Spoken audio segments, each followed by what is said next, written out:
All right, guys, so you're also going to do a little bit of this lecture. I'll keep it short, so we'll finish this up next week when I see you guys, but just to give you a brief introduction and make sure we're staying on pace here.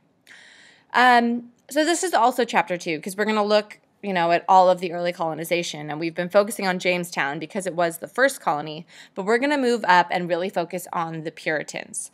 So if you kind of remember what I showed you in class before, you can pull up a map of the United States if you want to, but we've been focusing on Virginia and the Chesapeake region, right? That's where Jamestown is. And we're going to shift up and focus on the Massachusetts Bay region. So we'll talk about Boston, about Plymouth Rock, about the Mayflower, all that stuff. So we're kind of shifting up. So if you want to figure out where Massachusetts is on a map and where Virginia is, that can kind of give you a sense of the differences in geography, in location, because that's going to play a big role here.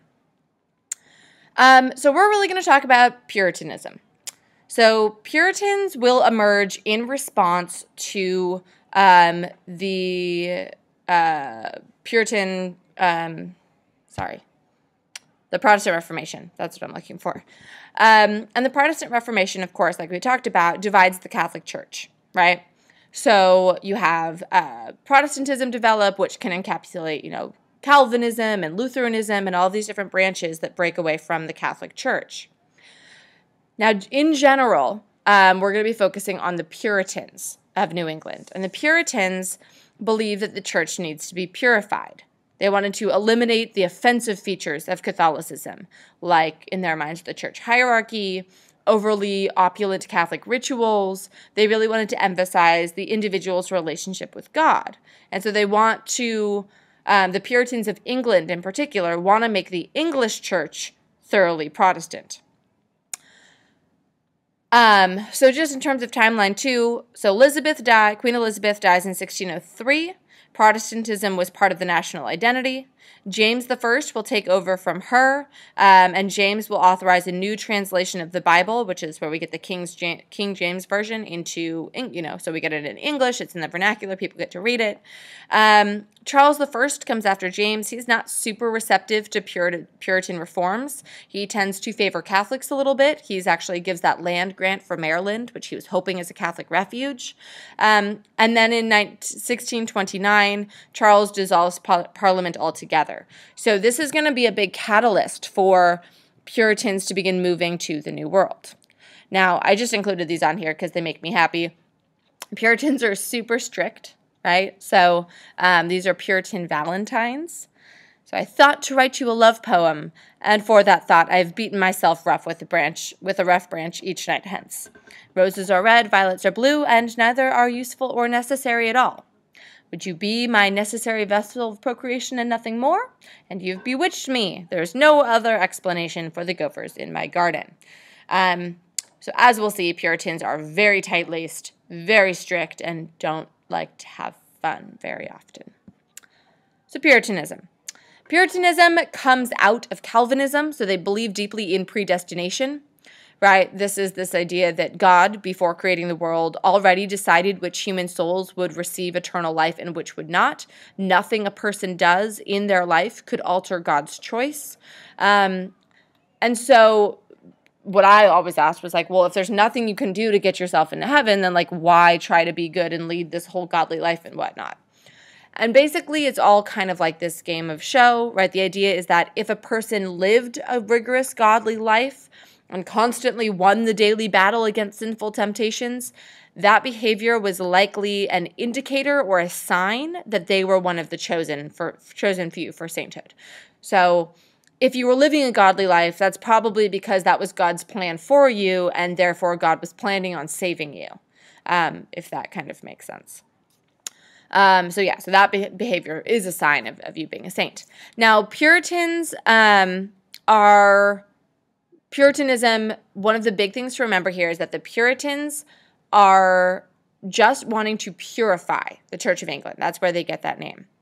They are still part of the Church of England, and they think that they can make it better. So they're not wanting to separate. They're not wanting to leave permanently. They just want to make it better. They want to purify it. They want to be an example. Now, in contrast, the first people we're going to talk about are the Pilgrims. And although those names are very similar, these guys are actually different. The Pilgrims are actually even more extreme than the Puritans. The Pilgrims didn't think we could purify the church. They thought the Church of England was way too far gone. They actually want to separate from the church. They want to withdraw and leave the Church of England for good.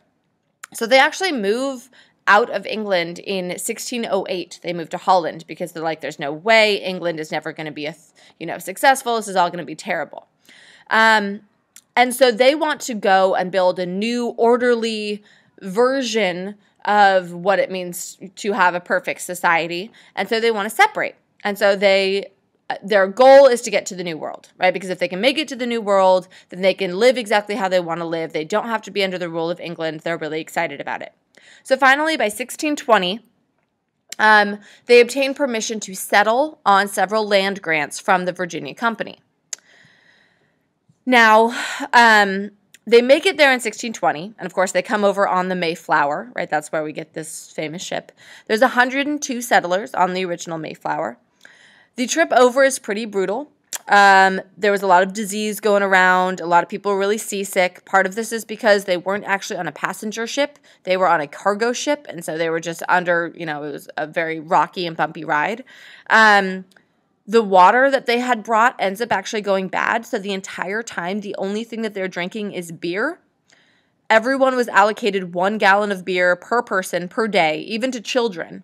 So the entire time they're coming over, they don't have any water in their system. They're just dehydrated and drinking a bunch of beer, which makes for a much more interesting trip for these very tight-laced pilgrims. After 11 weeks at sea, everyone arrives. There's actually only one person who dies on the trip over, so everyone else survives. And they arrive on the outermost tip of Cape Cod in Massachusetts. Now, this isn't where they were supposed to end up. They were actually supposed to be close to the Hudson River. But they don't do that. So they blow it with the Cape Cod Indians, and they continue further down in through the harbor, and this is where we're going to set up Plymouth Rock. Now, where they were, they actually had no legal authority to settle there. The king didn't even give them authority, neither did the Virginia Company. They just found a piece of land and were like, this seems better than the other one, so they set up there. They will continue living on the ships for the first few months as they're building houses, and even with this better work ethic, half of them are dead by the end of February. So half the company will die in winter. It's just that brutal. Now, the Mayflower Compact is something you've probably heard about a lot. So this is the Mayflower Compact. The reason why this is so famous is because it's considered sort of like the first government agreement of British people in the New World. It's the first social contract. So settlers agree to consent to follow certain rules and regulations of the government for the sake of survival. So everyone in the company signs it. They all agree to do this thing. So this is like representative government, right? Or everyone participating in government and in democracy. So everyone gets really excited about it. They settle at Plymouth, and they elect William Bradford as their governor. He's actually the second in line to be governor. The first person who was going to be governor was actually the only person who died on board the ship on the way over. And even though they're very ill-prepared for winter, they are actually going to have fairly good relationships with the Native Americans at the time. They were friendly to begin with, as they begin to learn English and all of that. What else do you need to know? They do come up with a mutual assistance pact between the Native Americans and the settlers. And this is actually good for both parties. So the Wampanoags had been fighting against other Native tribes in their area, and so allying with these new interesting colonists was actually beneficial for them too, because they weren't doing very well. They wanted to get more support. And it was great for the colonists because they helped teach them fishing techniques, how to grow food, all of that. And so with these new farming techniques in hand, they managed to store enough food for the winter. And so once the harvest comes in, this is where we get our first Thanksgiving, right? And so in 1621, we have the first Thanksgiving, or a harvest feast. It's basically a big celebration, 3 days long. The chief of the Wampanoags comes, and so do they. And the alliance actually exists until their death. Of course, relations are going to sour pretty badly after the chief's death, and as the colony grows. right? The more people who are there, the more they're going to expand, and the worse relationships we'll get. All right. So next, we have the Massachusetts Bay Company. So the Massachusetts Bay Company is very similar to the Virginia Company, right? They're just another private company who is looking to be successful in the New World. So the Massachusetts Bay Company was founded by Puritan merchants, and they were granted a land grant in the New Hampshire, modern-day New Hampshire, Vermont, Maine, New York, and Massachusetts area. And the colonial, one of the biggest, and so this is important, one of the biggest differences between the Massachusetts Bay colonies and the colonies that the company sets up, and like the Virginia colonies, right, with Jamestown and the House of Burgesses, is in Massachusetts, in these colonies in the northern areas, the colonists are allowed to rule themselves. So the king grants them the ability to have colonial governments located in the colony rather than having to report back to England. So essentially, they're being allowed self-government. And this is going to become really important because as the British begin to try to take back control, particularly from Massachusetts as we get closer to the Revolutionary War, Massachusetts is going to be more frustrated than other people because they've had it from day one. They're used to having that autonomy. They're used to having that self-rule, and they don't want to give it up. Now, the goal of their first colony, so their first major colony is in Boston. So they're going to set up in Boston in 1630. 11 ships with 700 passengers are going to set up. Within the next few months, 6 more ships with 500 more passengers show up, and they elect John Winthrop as the governor. Now, Winthrop has a vision. He wants to create a city on the hill. He wants to create a covenant with God, to adhere to God's plan, and to show England how you should live. So this term, city upon a hill, pops up a lot in AP tests and questions. He gives this big speech that talks about the city on the hill. So just if you ever see that term, try to associate Puritans with that, right? Puritans with the city on the hill. They're essentially trying to live the perfect example of godliness and piety, and their hope is that everyone in England will look at them and be like, wow, they're doing it right. We should do that too. So that's really the goal. As part of that, Puritans need to subordinate their individual interests to the common good. So the common good is the more important. So focus on more than just the individual. Instead, focus on the society as a whole looking godly and being perfect. So while tobacco shapes Virginia and Maryland, right, where tobacco shapes the Chesapeake region, this idea of needing to be godly, needing to adhere to God's plan, will shape New England. So that's the fundamental core of New England, where the fundamental core of Chesapeake is tobacco. The New England colonies also struggle. We do see a lot of people dead, but they also are going to have fewer Native American encounters. Now, this is actually due to the fact that there had been several epidemics that swept through the region before they even got there.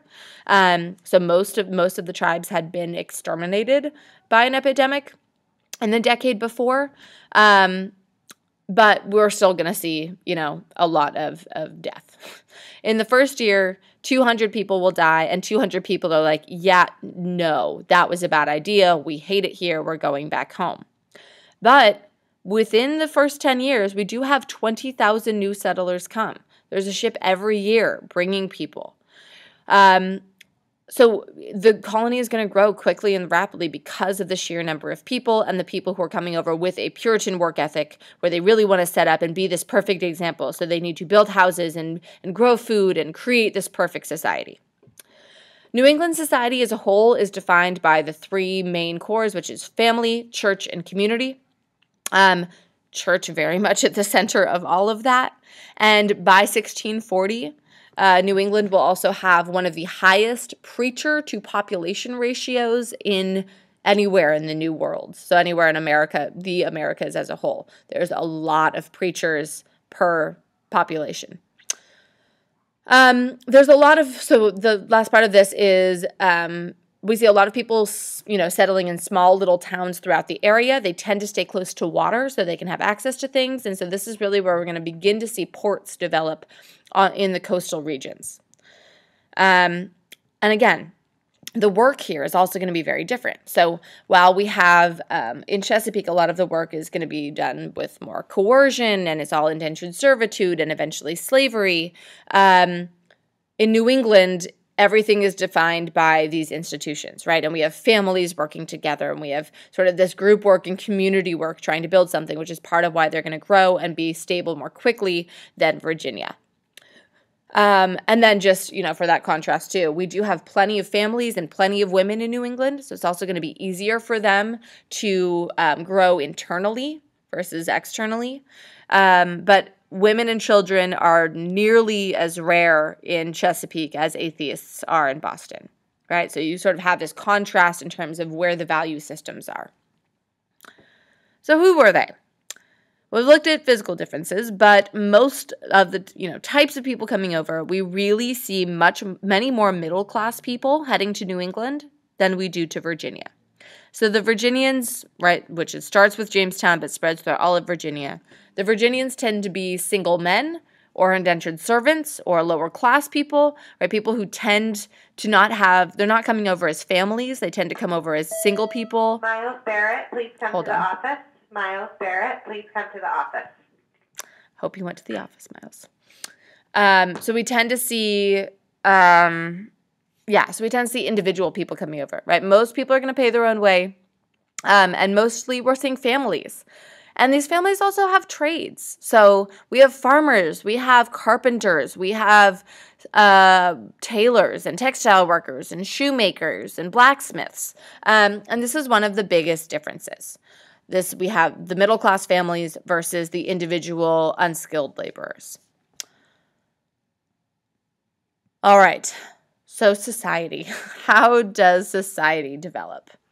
Well, Puritan society is incredibly strict. Any infraction of morality or order or propriety is reported to the Puritan elders, and you would be punished for it. Watchfulness was very important, so you constantly wanted to keep an eye on your neighbors, right? What are my neighbors doing? Are they doing what they're supposed to be doing? If they're not, then I need to report them. So that's a huge key part of this. And although they do enforce a remarkable degree of conformity, you can't reach total conformity, right? That's really hard to never have someone breaking the rules. And if you don't, then how can you prove to each other that you're so conformed and so good? Although churches don't really have a direct role in government, in fact, ministers were actually prohibited from holding office, there was no qualms about religious belief influencing government. So you couldn't be a minister and be the governor, but they wanted to bring public life into conformity with the views of God. So they wanted, if God said that you shouldn't, do anything on Sabbath, then it was against the law to do anything on Sabbath, right? They would make that a law. So in reality, we don't have a separation of church and state. They're completely intertwined. The enforcement of proper Sabbath behavior was taken very seriously. So as soon as the sun set on Saturday, there was no work, no play, no travel. You could get fines or punishment issued if you broke Sabbath. That can include things like smoking a pipe, visiting your neighbors, or even playing the flute. They also refused to celebrate Christmas or Easter or have a wedding ceremony or even birthdays because the Bible didn't say so, so you shouldn't celebrate it.